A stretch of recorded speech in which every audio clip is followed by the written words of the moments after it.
Hey, this is Chris Roper, and I'm here today to talk about Tom Clancy's Rainbow-Six-Vegas on the PlayStation 3. The game was originally released late last year on the Xbox 360 and PC, and was originally scheduled to be a PlayStation 3 launch title, but for whatever reason it's been delayed until now.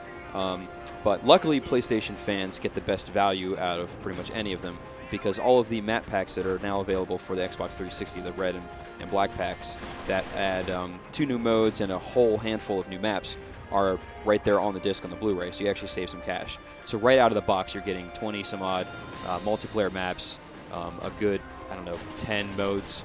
So there's just a ton of online content for you there. As is the case with most Rainbow Six games, the quality of the multiplayer maps is very strong. There's going to be some that you probably don't like, but it's some that you gravitate to. But generally, they're all very, very good. And that's really where Rainbow Six's strength has always lied, and Vegas is no different.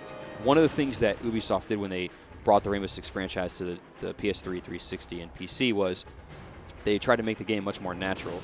And aside from just the visuals looking much better than they did on last-gen consoles, there's more control options there. So you have the biggest addition is a cover system, where by holding a button, it's L1 on the PlayStation 3, you can stick your back to a wall, you go into a third-person mode, and you can shoot around corners, and there's repelling and things like this. And these all work perfectly in the multiplayer game.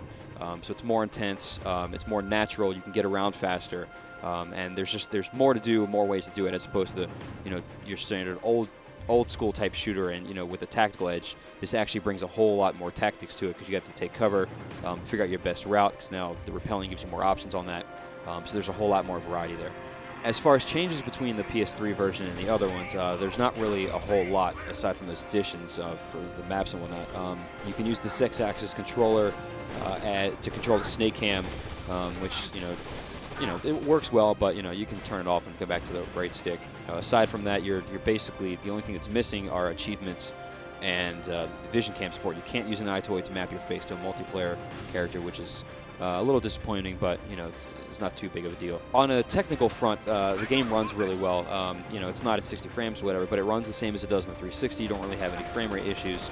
It's not quite as it doesn't look quite as good as the 360 game, though. Things are a little kind of muddier. The texture, or the colors are a little more saturated.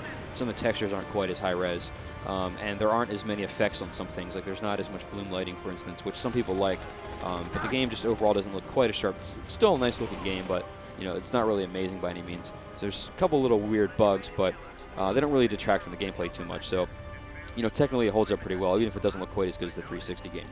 So overall, with Tom Clancy's Rainbow Six 3 on the PlayStation 3, you're finally getting the game. It's been out for some time on other platforms, but the wait is kind of worth it, because you get all this extra content. You're getting these 20 maps, you're getting all the new modes, you're getting, there's online co-op, there's terrorist hunt, there's all this stuff. The single-player game is very good. So there's a whole lot to this package. Rainbow Six has always been fantastic online.